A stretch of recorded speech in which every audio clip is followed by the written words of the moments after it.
For today's kasalan nga ay nagkaubusan ng kutsara. At isa nga ako sa naubusan talaga ng kutsara. Hindi nga kami agad nakakain ni Mariam. Dito pa naman sa Pakistan, pagka tapos na yung oras sa venue ay papatayan ka ng ilaw kahit hindi ka pa nakakain. Winnie kami ng headband ngayon ni Mariam at pinagabaya ko nga lang siya. Ito naman dalawa ay magkamukha rin sila ng damit, bigay ng biyanan ko. At ayan nga, nangungulangot pa ako dyan. Hindi, tinatouch-touch ko lang ilong ko. Binibidyo pala ako ng aking mga junakis. 2 days nga kaming invited dito, pero isang araw lang yung inattenda namin. Ayan pala biyanan ko, lakas ang dugo ng biyanan ko. Kamukha niya lahat na anak niya, isa lang ang hindi. Siya ang kamukha ng asawa ko sa mga kapatid niya. At kung makikita niyo pala ay konti pa lang ang tao. At sigurado ako may magtatanong sa inyo, Madam, ano yan, love marriage or arranged marriage? Ay hindi ko alam kung love marriage ba sila o arrange sila. Pero hula ko dito ay arranged marriage to. Pero alam nyo, nung nakaraan, di ba umattend ako ng kasal sa hipag ko. Meron din sa amin nag-i-invite na kaibigan ng asawa ko ay ikinasal din yun, love marriage yun. Ng kaibigan ng asawa ko yung ikinasal, Ikikwento ko sa inyo, pero lahat ng vowel gagawin kong ay, ha? Kasi baka ma-translate nila, sabihin, ichinichismis ko sila.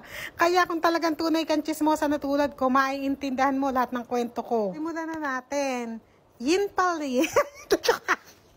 Hindi ko kaya. Silipili ni Kikilili. Sa Lahore. Piriing liliki mi esibini. Gets nyo ba? Gets nyo ba? Mikitribihi sili sa Lahore. Tapis, sinibinyi si ino niyang asibi na may gistishi pakisilin uli. Piring uning asibi. Hirap na hirap ako. Iyaw niya magpakisil uli ang kanyang isiwi. Ang nangyari.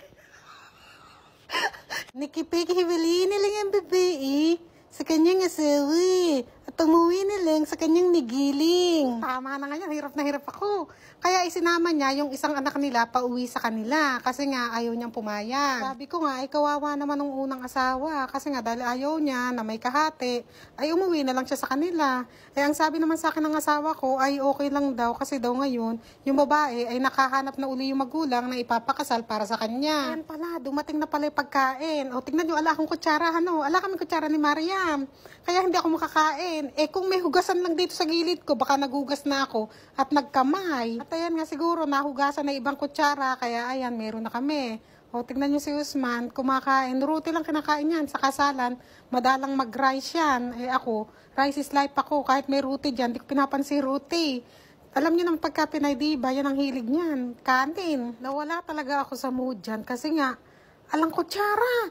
Tapos tinatawag ko yung nagse-service talaga. Yung waiter, ganun. Hindi ako pinapansin, kaya lalo talaga ako nabwisit. Kasi nga, gutom na gutom ka na, ay binibigay naman sa akin ng biyanan kay kutsara niya, alangan naman kunin ko yun. Alangan naman siya ang hindi kumain, diba?